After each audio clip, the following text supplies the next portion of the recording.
Selamat pagi, Shalom. Apa kabar? Baik, puji Tuhan. Saya harus mengatakan bahwa kabar apapun pada kita, entah baik entah tidak ya, tidak pernah mempengaruhi kebaikan Tuhan. Jadi kalau kita kondisi baik lalu kita berkata puji Tuhan, Tuhan tetap sama, kasihnya tidak pernah berubah. Tetapi kalau kita keadaan buruk, kita mengalami masalah, kita juga tidak melihat kasihnya berkurang. Karena dia sudah membuktikan kasihnya kepada kita itu lewat kematiannya. Dan ini saudara selalu ingat, dia rela mati untuk kita demi kasihnya kepada kita. Sehingga apapun yang terjadi dalam kehidupan kita tidak pernah menambahkan atau mengurangi kasihnya kepada kita. Kasih Tuhan itu tetap dan untuk selamanya. Puji nama Tuhan. Bapak Ibu Saudara, kita dalam beberapa minggu yang lalu sedang dan sudah mempelajari kitab Roma, dan hari ini adalah minggu yang terakhir kita membahas kitab Roma ya, tetapi berhentinya di pasal 12. Masih ada beberapa pasal ke depan, mungkin akan dilanjut beberapa waktu-waktu yang mendatang.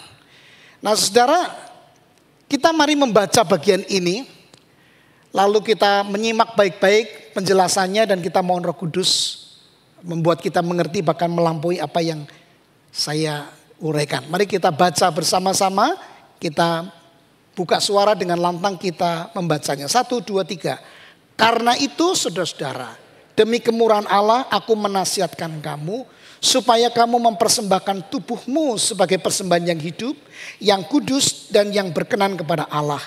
Itu adalah ibadahmu yang sejati. Janganlah kamu menjadi serupa dengan dunia ini, tetapi berubahlah oleh pembaruan budimu, sehingga kamu dapat membedakan manakah kehendak Allah, apa yang baik dan yang sempurna. Amin. Bapak Ibu Saudara yang dikasih Tuhan, banyak orang Kristen, mungkin diantaranya kita sendiri, berpikir bahwa percaya kepada Yesus itu adalah akhir dari perjalanan kita, perjalanan iman kita. Ketika dosa kita diampuni dan karena itu kita diselamatkan, lalu kita menjalani kehidupan yang sama seperti dulu ketika kita belum percaya Yesus. Tidak ada perubahan, tidak ada progres, tidak ada kemajuan. Saya lihat beberapa orang Kristen mengalami kondisi stagnan. Karena berpikir bahwa setelah diselamatkan, ya sudah, saya hidup seperti biasa. Bahkan tidak ada bedanya dengan ketika kita belum percaya kepada Yesus. Padahal Bapak Ibu Saudara yang dikasih Tuhan, kebenarannya adalah ini.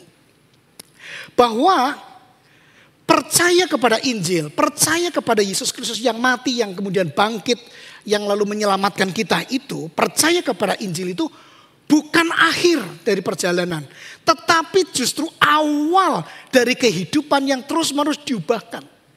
Jadi tidak berhenti pada ketika kita percaya Yesus, kita secara identitas menjadi orang Kristen, tetapi Injil itu seharusnya memproses kita di dalam pengudusannya.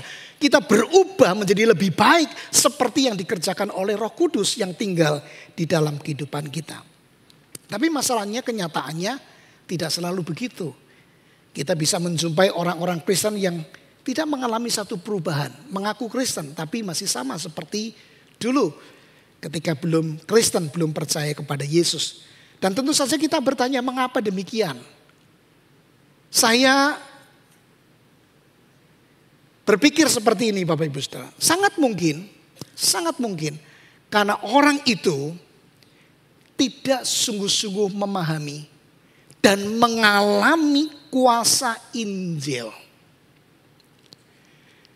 Kalau seseorang sungguh-sungguh mengalami dan merasakan dengan begitu kuatnya kuasa Injil, maka saya percaya Bapak Ibu Saudara, kita akan menjalani hidup secara berbeda.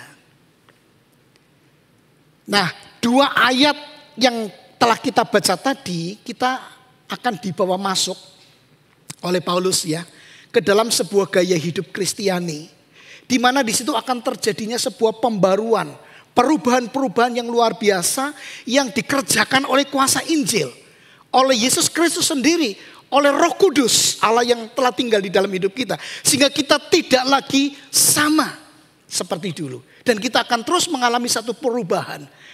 Di dalam rangka kita melakukan kehendaknya untuk makin serupa dengan Kristus Tuhan dan Juru Selamat kita. Nah, menariknya Bapak Ibu Saudara, menariknya. Ketika Paulus berbicara mengenai kehendak Tuhan untuk kita mengalami satu perubahan, satu progres, kemajuan. Dia tidak memulainya dengan sebuah perintah. Kamu harus gini loh ya. Kamu harus gitu loh ya. Dia tidak mencantumkan daftar perintah lebih dulu. Tapi dia memulainya dengan pernyataan. Di mana pernyataan ini menjadikan kita identitas baru. Yang bukan dikerjakan oleh kita, tapi dikerjakan oleh Tuhan. Kita memiliki identitas yang baru. Lalu dari identitas yang baru ini, barulah Paulus memberikan perintah-perintah untuk kita melakukannya sebagai bukti, sebagai wujud bahwa kita memiliki identitas yang baru itu.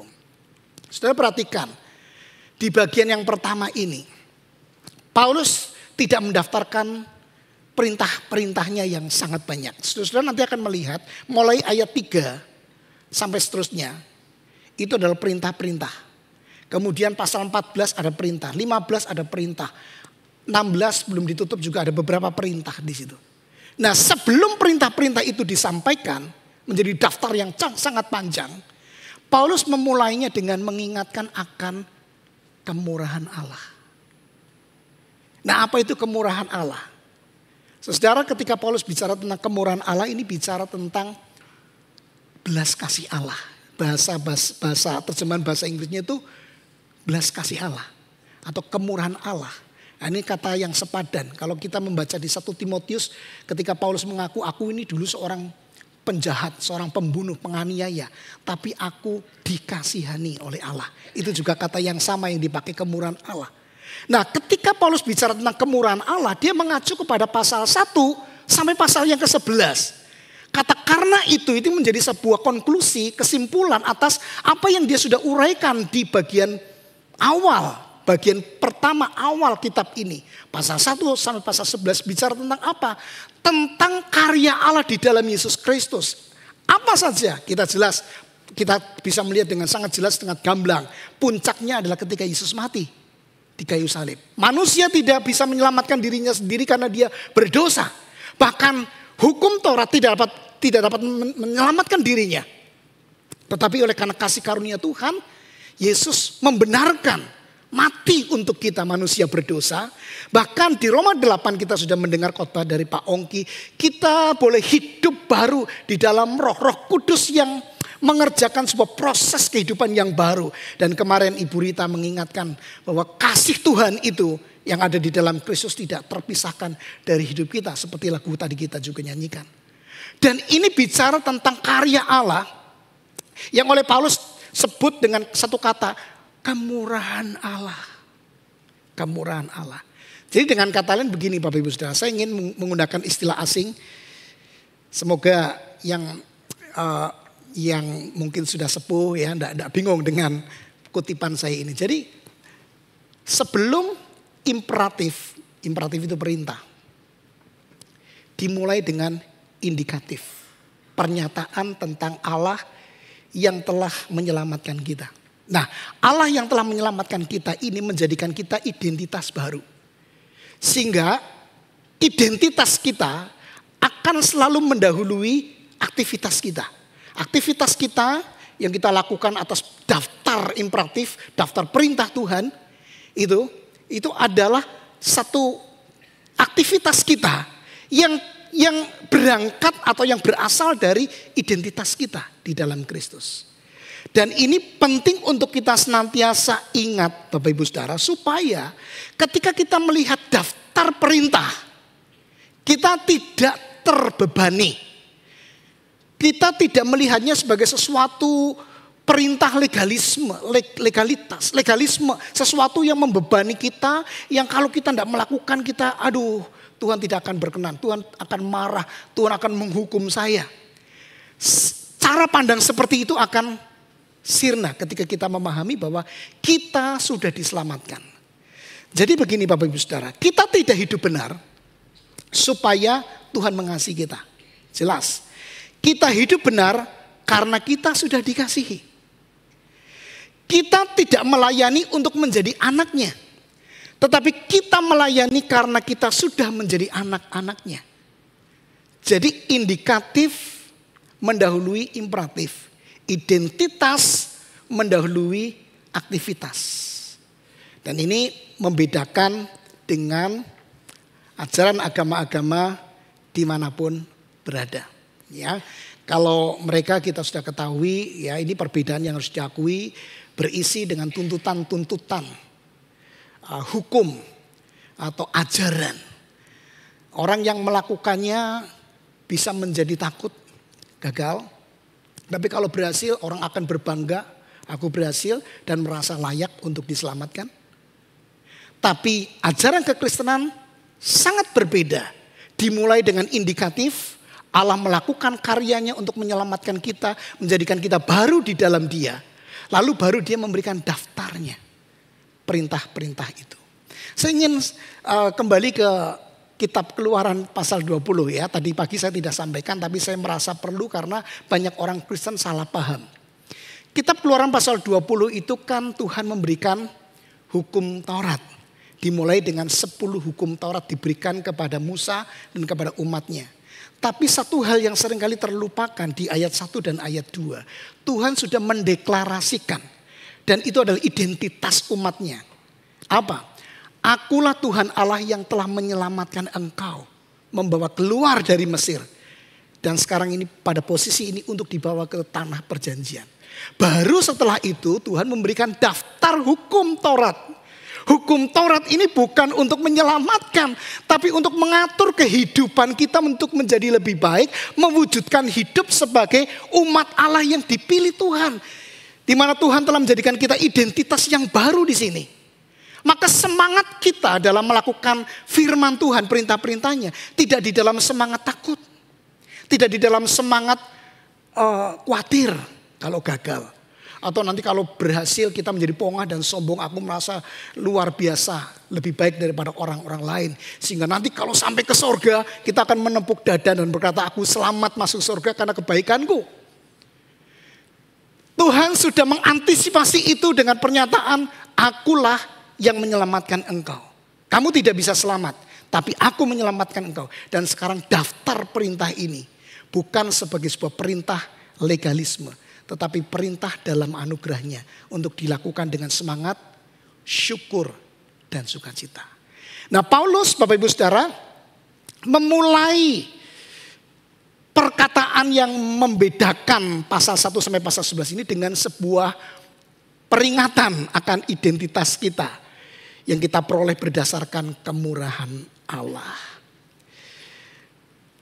Seorang bernama Tony Merida, dia penulis buku Exalting Jesus in Romans. Jadi buku dia melihat dan menuliskan Roma dan surat-surat yang lain itu pada dasarnya meninggikan Yesus gitu ya. Dia mengatakan begini, kehidupan Kristen itu tidak dimulai dengan tugas, tetapi dengan ketakjuban.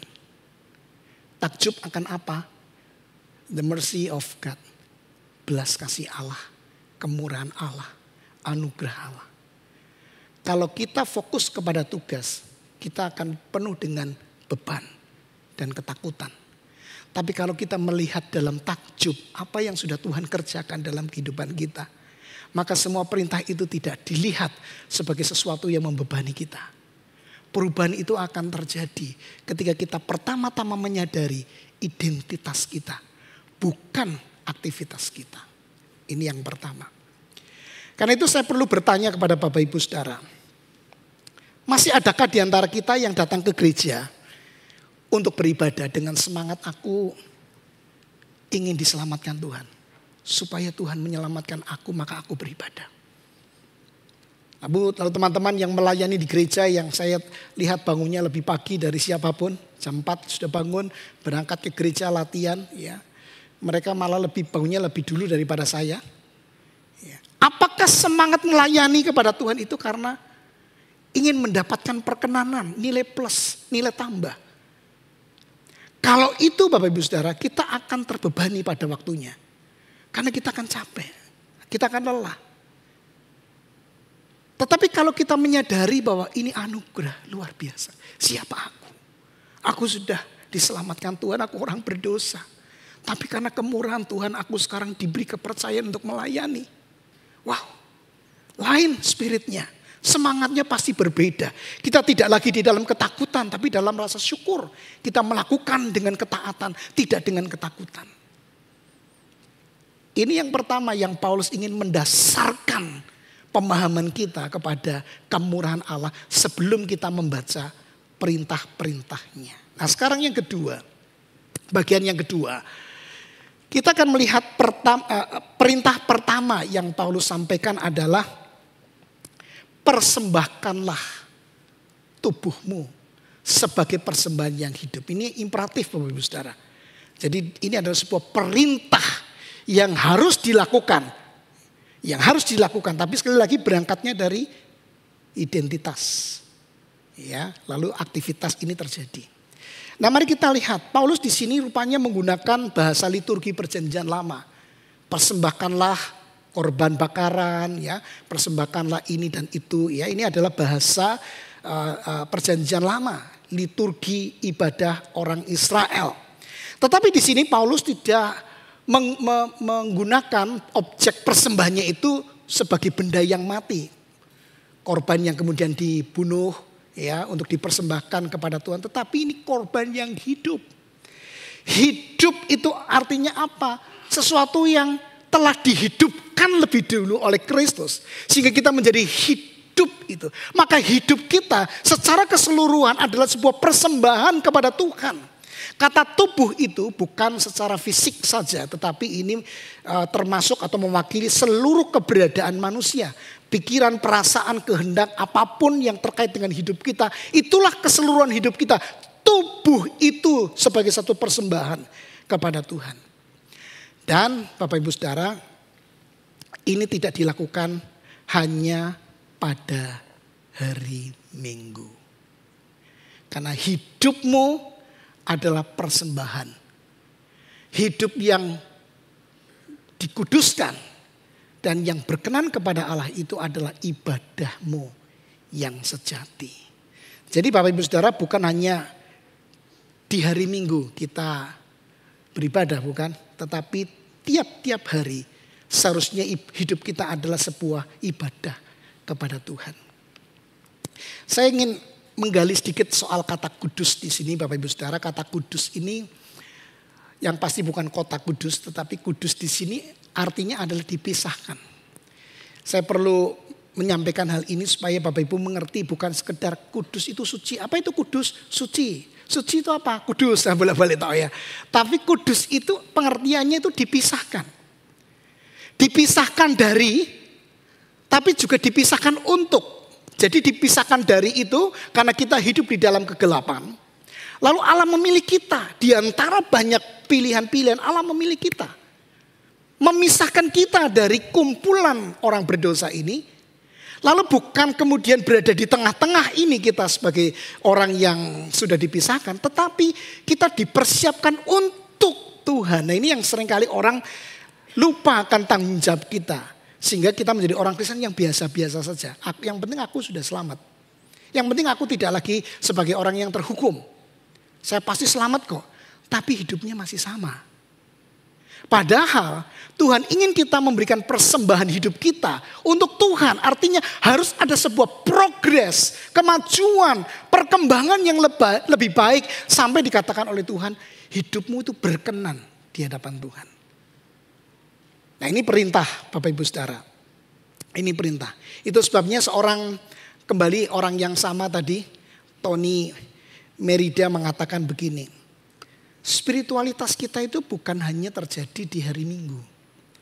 Tetapi mulai Senin sampai Sabtu, 24 jam sehari, 7 hari seminggu. Itu adalah ibadah kita. Jadi hidup ini ya ibadah kita itu. Nah kalau Bapak Ibu Saudara memperhatikan bagian ini, lalu mungkin ada yang protes begini atau merasa begini. Kalau gitu untuk apa pergi ke gereja? Kalau kehidupan kita juga sebetulnya merupakan ibadah. Nah, saudara, tentu saja kita nggak bisa menghapus perintahnya untuk berkumpul. Tetapi saya akan bicara soal manfaat. Ya, manfaat. Bapak Ibu Saudara pasti pernah mengalami lowbat pada HP kita. Ya, baterai kita mau habis. Nah, kalau sudah habis kita tidak bisa komunikasi. Kita tidak bisa melakukan apa-apa dengan HP kita. Yang kita akan lakukan adalah merecharge. Nyolok ke itu chargernya. Ya. Lalu baterai kita hidup kembali. Lalu kita bisa gunakan. Atau misalnya contoh yang lain adalah ketika kita melakukan perjalanan ke Jakarta, naik kendaraan. Sampai di Cirebon bensinnya hampir habis. Kalau lanjut terus bisa kehabisan. Maka kita perlu berhenti di pom bensin dan mengisi bensin di situ atau bahan bakar. Supaya perjalanan hidup kita lanjut. Jadi Bapak Ibu Saudara, berkumpul di gereja untuk beribadah di gereja itu perintah Tuhan pasti. Tapi salah satu manfaatnya itu adalah kita di-recharge. Jadi ada satu perkumpulan sebelum kita menyebar dan diperintahkan untuk menyebar, untuk melakukan aktivitas kehidupan sehari-hari. Kita dibekali dulu di sini firman Tuhan. Jadi jangan pikir enggak perlu ke gereja. Yang penting hidup sendiri-sendiri kan itu ibadah. Masih kurang lengkap. Harus perlu dicas bersama-sama di tempat ini. Nah, kalau saudara perhatikan hidup kita sehari-hari itu sebetulnya menggambarkan liturgi kita. Saya ingin menjelaskan sedikit ya tentang liturgi kita. Kita mulai dengan apa? Panggilan ibadah. Allah memanggil kita untuk datang. Bukan kita yang memanggil Tuhan untuk datang. Ini berbalikan dengan paham teologi yang ada di gereja-gereja yang lain. Kita mungkin ini sebuah pemahaman yang seringkali salah tapi tanpa kita sadari. Kita mengundang Tuhan hadir. Karena di situ dikatakan 1-2 orang berkumpul Tuhan hadir, kita panggil Tuhan gitu ya. Nah, saudara, yang terjadi bukan seperti itu. Tuhan yang memanggil kita untuk datang. Tuhan sudah ada di sini dan kita datang karena dipanggil oleh Tuhan. Nah, ini dalam kehidupan kita sehari-hari itu begitu. Begitu kita bangun, Tuhan itu panggil. Ayo kamu hidup untuk aku. Jangan untuk dirimu sendiri. Tapi kita gagal. Kita seringkali gagal. Maka di dalam proses perjalanan itu kita mengaku dosa. Tuhan, aku kok tadi melakukan pelanggaran. Disitulah pengakuan dosa. Seperti yang tergambar di dalam liturgi kita. Tapi Tuhan kemudian kasih anugerah. Aku mengampuni kamu. Bahkan sebelum kamu mengaku dosa, aku mengasihi kamu. Dan itu berita anugerah. Jadi pengakuan dosa selalu ada berita anugerah. Terus menerus. Kemudian Tuhan kasih petunjuk hidup baru. Kasih firman. Karena itu dalam hari itu ketika kita sudah fresh, kita segar, kita mendengar firman, kita bersaat teduh. Kita mendapatkan siraman firman Tuhan. Untuk apa? Untuk Tuhan mengutus kita melakukannya dalam kehidupan sehari. Jadi ada pengutusan. Kamu diutus. Di lingkungan kerja kamu, di lingkungan kehidupan kamu. Kamu harus melakukan kehidupan yang memuliakan Tuhan. Itu saksi, tugas kita. Nanti malam kita tidur. Ada istirahatnya. Besok lagi dibangunkan sama Tuhan. Diberi satu undangan. Kamu jadi anakku yang baik ya. Tapi kita gagal lagi. Mengaku dosa. Tuhan kasih berita anugerahnya. Itu liturgi hidup sehari-hari Bapak Ibu Saudara. Dan tergambar di dalam liturgi kita. Kita tidak menghapus yang namanya ordo liturgi. Susunan liturgi. Yang merupakan sejarah keselamatan. Allah mengendaki kita menyembahnya, tapi kita gagal. Tapi atas anugerahnya Tuhan memberikan keselamatan kepada kita. Lalu Tuhan memberikan firman-Nya. Ya, Dia sudah menyelamatkan kita dulu, lalu kasih firman-Nya, lalu kita diutus. Terus menerus begitu, bergulir terus. Jadi hidup kita sehari-hari itu merupakan satu ibadah. Sekaligus pelayanan kita kepada Tuhan. Nah, kan itu menjadi pertanyaan bagi Bapak Ibu Saudara. Apakah tubuh kita, hidup kita sendiri, waktu kita, energi kita, pekerjaan kita, keputusan-keputusan kita sudah dipersembahkan kepada Tuhan? Ataukah masih ada semacam dualisme? Ya, ini untuk Tuhan, ini untuk aku. Ya, lalu yang untuk Tuhan sedikit, ya untukku banyak sekali. Ya. Nah, ini perlu adanya sebuah kesadaran Yang pertama dasar dari segalanya, anugerah. Aku sudah dikasih berkat, gitu. Maka hidupku pasti adalah untuk Tuhan, dipersembahkan untuk Tuhan. Dengan spirit ucapan syukur, bukan spirit dalam ketakutan itu. Nah, pertanyaan selanjutnya adalah ini. Untuk benar-benar hidup sebagai persembahan bagi Allah, kita memang harus sadar. Dunia ini Bapak Ibu Saudara membentuk cara pikir kita. Kan itu Paulus mengatakan, sebelum kamu mempersembahkan hidup, kamu harus diubah pola pikirmu. Jadi ini subordinasi. Jadi dia bukan satu rangkaian, tapi ini di bawahnya. Jadi kalau kamu mau memberi persembahan hidupmu yang baik, yang berkenan, yang kudus itu dimulainya dengan kamu berubah akal budimu. Ini yang ketiga, yang terakhir. Dan ini perintah yang kedua. Janganlah kamu menjadi serupa dengan dunia, tetapi berubahlah oleh pembaruan budimu. Akal budimu itu harus diubah. Saudara, kata serupa itu adalah sebuah kata yang menggambarkan bahwa dunia itu punya pola, punya sistemnya. Jadi jangan serupa dengan dunia itu, jangan kamu mengikuti pola dunia. Saya masih ingat waktu SMP itu saya waktu sekolah di negeri, saya dulunya di sekolah Kristen, tapi karena papa sakit ada yang antar, keuangan juga sudah tidak mampu sehingga saya sekolahnya di negeri. Ya, kalau Bapak Ibu yang pernah sekolah di negeri, saudara Kristen dari suku tertentu pasti akan mengalami pembulian. Wah, itu saya ngalamin Bapak Ibu Saudara. Saya sering duduk di paling bawah, di paling belakang. Wah, itu saya tidak perlu cerita ya. Nah, saudara, pada waktu saya merasa di situ, saya berada di sekolah seperti itu, saya menolak untuk sama dengan mereka. Jadi apa yang saya lakukan Bapak Ibu Saudara? Saya ke gereja kalau minggu. Jumat itu ada pendidikan sekolah Kristen, walaupun beda sekolah, saya naik sepeda ke sekolah itu.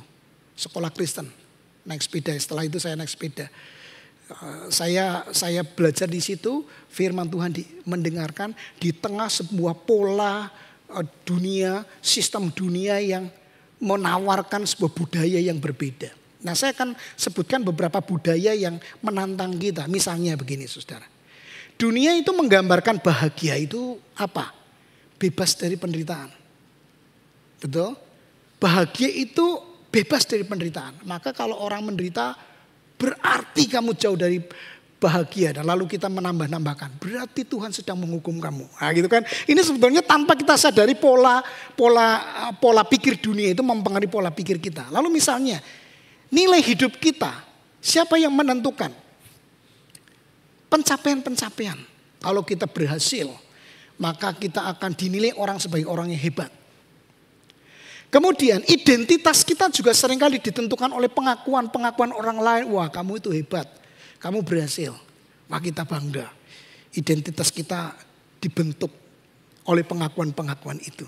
Tapi saudara, Paulus mengatakan, kalau kamu mau berubah hidupmu semakin serupa Kristus, jangan punya pola pikir yang dibentuk oleh budaya dunia ini. Jangan. Tapi berubahlah oleh pembaruan budimu. Akal budimu itu harus berubah. Nah, yang menarik berubah di sini Bapak Ibu Saudara, itu adalah kata kerja tapi pasif. Jadi mestinya biarkan dirimu diubah. Jadi biarkan akal budimu diubah.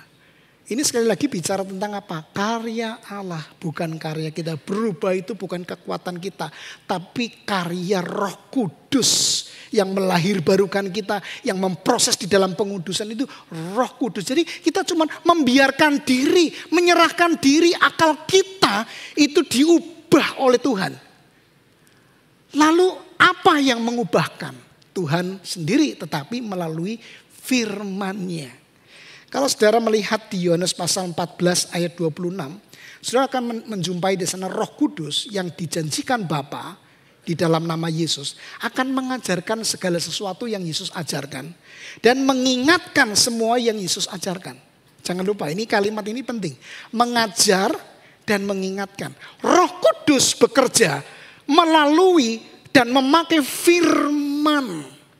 Kalau firman ini ditinggalkan, bagaimana kita bisa tahu itu kehendak Tuhan? Kalau pola pikir kita justru lebih banyak dibentuk oleh media sosial. Kita dibentuk oleh pengakuan orang lain tentang siapa kita. Maka kita akan mengejar itu semua sampai kita merasa aku tidak pernah puas. Tapi ketika kita berada di dalam sebuah kesadaran bahwa Yesus sudah menerima kita, kita tidak akan pernah mengejar itu sampai sedemikian rupa kita mati-matian mengejarnya. Saya kadang prihatin ya, ada orang-orang tertentu ya yang merasa tidak cantik, tidak ganteng gitu ya. Sampai takut kalau, mohon maaf agak body shaming ya, misalnya agak sedikit berat badannya naik, takut gitu. Takut gitu. Saudara tahu enggak, tanpa disadari identitas hidupnya itu ditentukan oleh penampilan. Ditentukan oleh nilai budaya saat ini. Wah kalau six pack, wah asik gitu ya. Kalau badannya gede sedikit gitu, wah keren. Maka dia membangun identitas dirinya itu berdasarkan pengakuan-pengakuan itu. Nah tapi kalau kita sudah tahu bahwa ini salah. Firman Tuhan mengatakan kamu sudah diterima apa adanya. Seperti apa adanya kamu berharga di mata Tuhan. Kita akan menjadi berbeda dalam menjalani hidup ini. Kita tidak takut penilaian orang lain. Itu sebabnya ada sebuah perkataan penting dari Thomas Schreiner dalam bukunya Becker Exegetical Commentary tentang Roma ini. Dia berkata begini. Pikiran itu adalah pusat kendali dari sikap dan perilaku manusia. Kalimat penting di sini. Pembaruan pikiran memimpin pada kehidupan yang diperbaharui. Pikiran ini menjadi medan peperangan kita. Bagaimana kita bisa mempersembahkan hidup yang berkenan kepada Tuhan? Pertama-tama tidak bisa ditinggalkan. Pikiran ini harus terus-menerus diisi oleh firman-Nya. Harus dibentuk oleh nilai Tuhan terhadap kita. Penilaian Tuhan terhadap kita. Bukan oleh penilaian dunia. Tapi oleh Tuhan. Contohnya begini saudara. Seorang remaja dibesarkan dengan pemikiran bahwa nilai dirinya ditentukan oleh nilai ujian. Apalagi papanya sudah wanti-wanti kasih pesan. Awas lu ya kalau kamu nilainya jelek. Ya papa hukum kamu. Atau lebih positifnya mamanya. Udah memberi semangat. Nanti kalau kamu nilainya bagus di atas 8 nilainya.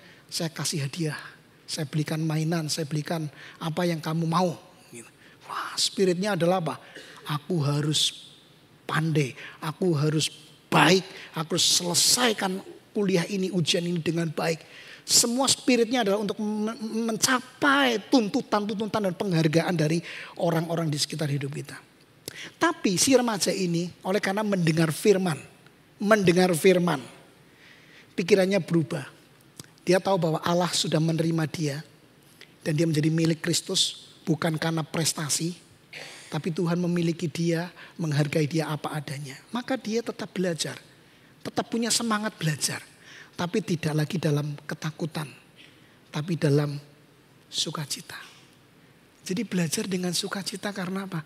Kamu itu tahu kamu itu udah miliknya Tuhan. Tapi spirit untuk melakukan yang terbaik ini berangkat dari kesadaran. Aku ini dikasih Tuhan. Aku melakukannya dengan sukacita. Enggak dikasih tahu papa mama, ayo belajar. Kalau udah, wah itu namanya legalisme. Kita melakukan demi kita mendapatkan pengakuan dari orang-orang di sekitar kita. No, itu bukan prinsip firman Tuhan. Dan seorang penatua mengirimkan sebuah gambar ini yang sampai hari ini saya simpan di HP. Ya, ini kesan yang luar biasa. Saya mungkin sering lihat ini, tapi entah hari itu berbicaranya itu kuat banget gitu ya. Dia bunyinya train your mind to hear what God is whispering. Jadi kamu harus latih pikiranmu sedemikian rupa untuk apa yang Tuhan bisikkan kepadamu. Cuman berbisik aja itu kamu harus terus dengarkan. Dan kamu harus melatih dirimu mendengarkan. Pikiranmu itu pusatkan. Tapi jangan kamu mendengarkan teriakan musuh. Apapun itu. Yang bisa membuat kamu merasa hancur hidupmu. Ya, karena pengakuan, penilaian, penerimaan itu bisa menghancurkan kita. Bisa membuat kita seperti yang dikatakan. Ya, seperti yang dikatakan. Wah, iya. Tetapi firman Tuhan yang menjadi pegangan saya, pegangan kita, itu membuat kita tetap berdiri teguh di hadapan Tuhan dan memandang semuanya itu dengan kacamata baru. Semua dilihatnya dengan lensa Injil. Sehingga kita tidak takut, tidak gentar. Tuhan adalah pembela seperti Ibu Rita kemarin. Bukan sekedar pembela, dia ada untuk kita. Gitu ya. Kalau pembela itu berada di luar atau di samping, tapi ada untuk kita, bersama-sama dengan kita, mendampingi kita. Dan itu pola pikir Injil, Bapak Ibu Saudara. Kalau itu yang mempengaruhi hidup kita, kita tidak akan pernah takut dengan apapun yang terjadi. Dan ini perubahannya di sini dulu, Bapak Ibu Saudara. Karena itu Bapak Ibu Saudara, penting sekali kita merenungkan firman. Karena Roh Kudus bekerja melalui firman. Saya harus menyampaikan ini supaya jangan salah paham. Ketika saya berkata bahwa pikiran itu menjadi tempat atau medan peperangan. Saudara jangan jatuh kepada tekanan yang terlalu berat pada akal budi yang mengatakan di sebelah sini itu begini. Kalau kamu memikirkan baik-baik dan terus-menerus, maka itu akan terjadi. Itu kekuatan pikiran. Sampai-sampai ada ajaran dari seorang pendeta di Korea Selatan itu, ya, kamu harus memikirkan apa yang kamu mau, misalnya mobil itu warnanya apa, bannya seperti apa, ya, setirnya seperti apa, pikirkan dan bawa dalam doa. Karena apa yang kamu pikirkan nanti kamu akan mengalami, dan ini tidak benar. Saya tidak mengatakan bahwa pikiran memiliki kekuatan yang paling menentukan, tidak. Tetapi firman Tuhan juga mengakui pikiran memiliki peranan yang memberikan pengaruh yang cukup kuat dalam kehidupan kita. Itu sebabnya firman Tuhan di bagian lain di Filipi, Paulus berkata, pikirkanlah yang apa? Yang baik, yang mulia, yang sedap didengar, yang penuh dengan kebajikan, semua itu dipikirkan. Dan itu adalah firman Tuhan. Supaya pikiran kita akan selaras dengan pikiran Tuhan. Dan ketika pikiran Tuhan mempengaruhi pikiran kita, hidup kita akan selaras dengan pikiran itu. Kita tidak melakukan pengejaran pengakuan orang lain. Kita merasa mungkin gagal. Kadang bisa begitu Bapak Ibu Saudara. Ketika satu angkatan gitu ya. Yang satu sudah melesat tinggi jadi orang kaya gitu ya. Yang satu masih susah-susah jadi minder. Tidak mau kumpul bareng, memisahkan diri. Ya ini manusiawi sih, memisahkan diri, mungkin merasa minder gitu ya. Tapi kalau kita tahu bahwa firman-Nya itu mengatakan, kamu itu berharga, bukan karena pencapaian kamu. Aku mengasihi kamu sebelum kamu merasa berhasil dengan hidupmu. Aku tetap mengasihi kamu. Maka harga diri kita itu tidak ditentukan oleh orang lain, tapi oleh Tuhan. Dan di sini kita punya nilai yang utuh yang diberikan oleh Tuhan. Dan itu mulai dari pikiran kita yang mau mendengar firman Tuhan setiap saat. Jadi Bapak Ibu Saudara, kumpul di sini, Bapak Ibu mendengar firman, kayak dicas lagi, diingatkan lagi. Mungkin ada yang berkata, loh kok khotbahnya sama ya dengan dulu ya, bosan. Jangan bosan. Saudara naik kendaraan, isi bensin, mau bosan ganti solar. Bisa mati mesinnya ya. Jadi kadang-kala Tuhan izinkan kita ingat kembali karena kita seringkali lupa. Kita diingatkan kembali prinsip firman. Kembali yuk kita kehidupan sehari-hari. Hidup kita ibadah. Di sini kita dicas. Dikasih bahan bakar. Spirit untuk menjalani kehidupan. Menjalani liturgi hidup kita masing-masing. Dalam kehidupan kita sehari-hari. Lalu apa hasilnya ketika pikiran kita dibentuk oleh firman-Nya? Bagian terakhir, kita akan dimampukan untuk membedakan manakah kehendak Allah yang baik, yang berkenan, dan yang sempurna. Itu hanya mungkin ketika pola pikir kita kita tundukkan kepada firman-Nya, kepada Tuhan untuk dibentuk ulang, terus di-recharge, terus diisi oleh firman, sehingga kita akan menjadi pribadi-pribadi yang makin serupa dengan Kristus Yesus, Tuhan dan Juru Selamat kita.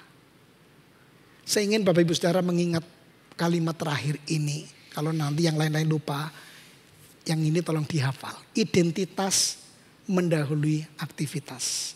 Apa identitas kita? Kita sudah jadi milik Kristus melalui pengorbanannya. Maka aktivitas kita adalah kita hidup sepenuhnya bagi Kristus. Karena Allah sudah bekerja untuk kita, menjadikan kita identitas yang baru. Maka sekarang kita melakukan aktivitas sebagai persembahan kepada Tuhan.